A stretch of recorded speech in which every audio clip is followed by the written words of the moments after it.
with a look at what's happening up in Logan County. I mean, it was a large tornado that moved through up there, Ken, and a lot of damage with that as well. First of all, what are you seeing out there right now? And hopefully you're safe, because there's a lot of downed debris as well as downed wires up there.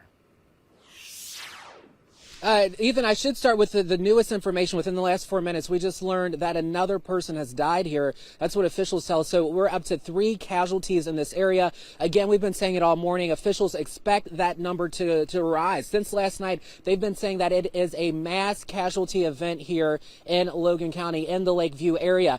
We are safe. I should mention, all the media has kind of been shepherded through a certain way and all that kind of thing, and officials kind of have us in a large bowl area. But I mean, there's damage everywhere. You can see Santa sleigh back here in whatever this building was. Then behind it is probably the wall to the other side. I'm going to step down here and we're going to walk a little bit, but just look at the rubble. Whatever the tornado, whatever we find out the speed of it was, but it totally did a number on these buildings. And I've said this last hit, and I'm going to say it again. It's possible that people right now are trapped in their homes under stuff like this because first responders haven't been able to get out there. If we want to pull video up, we will give folks the latest. So what we know is last night about 8:45, the tornadoes came through this area, and officials have not been able to really assess the damage. In the press release they just gave me, they said we're finally beginning to understand just some of the situation that has unfolded, because they can't get back to certain neighborhoods because gas leaks, down power lines, that kind of things.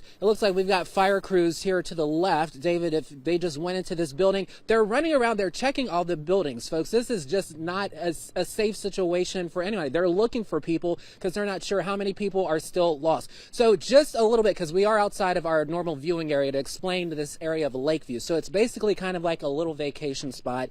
Lakes, summer homes. You come up here, you have fun in the sun. There's Indian Lake, not too far from here. This area was not, it's not full summertime, so it's not like there was a lot of tourists in the areas, but there are some people who are staying in Airbnbs, hence why they can't really get a lock on how many people could have been impacted here. So right now we do know that there are a couple shelters open. There's some schools open to shelters. Of course, classes aren't in because they're handling that. And then we also learned that there is a church that is now acting as a shelter. There is a lot going on here as the sun continues to come up. We keep seeing things, so we'll be out here all day. Ethan, do we know any idea as to when the National Weather Service will get out here, and what will that investigation look like to see if it was double tornadoes, if it was one? Do we have any inkling to any of that? So I will say where you're located at, it looks to be one large tornado, because there's a lot of video confirmation of that over towards where you're located. Now, when it comes to getting the rating and knowing more details about that tornado, there's a lot of things, a lot of variables involved with that, because first of all, when you're mentioning, Ken, people could likely be trapped. That's because even first responders have to worry about their safety too, with the downed wires, gas leaks, stuff like that. They have to make sure those things are alleviated before they can go and rescue those folks. But secondly, once the first responders get the area clear, then the Weather Service has to go in there and survey that damage. I've been through some significant tornadoes when I was working down in Bowling Green. That damage right there to me looks like it could be EF2 or stronger. Of course, that's just an assumption on my end. We'll get some more details from the National Weather Service, of course, later today and provide you with that as we know. But for now, we're going to send things now, I believe, over to Stefano.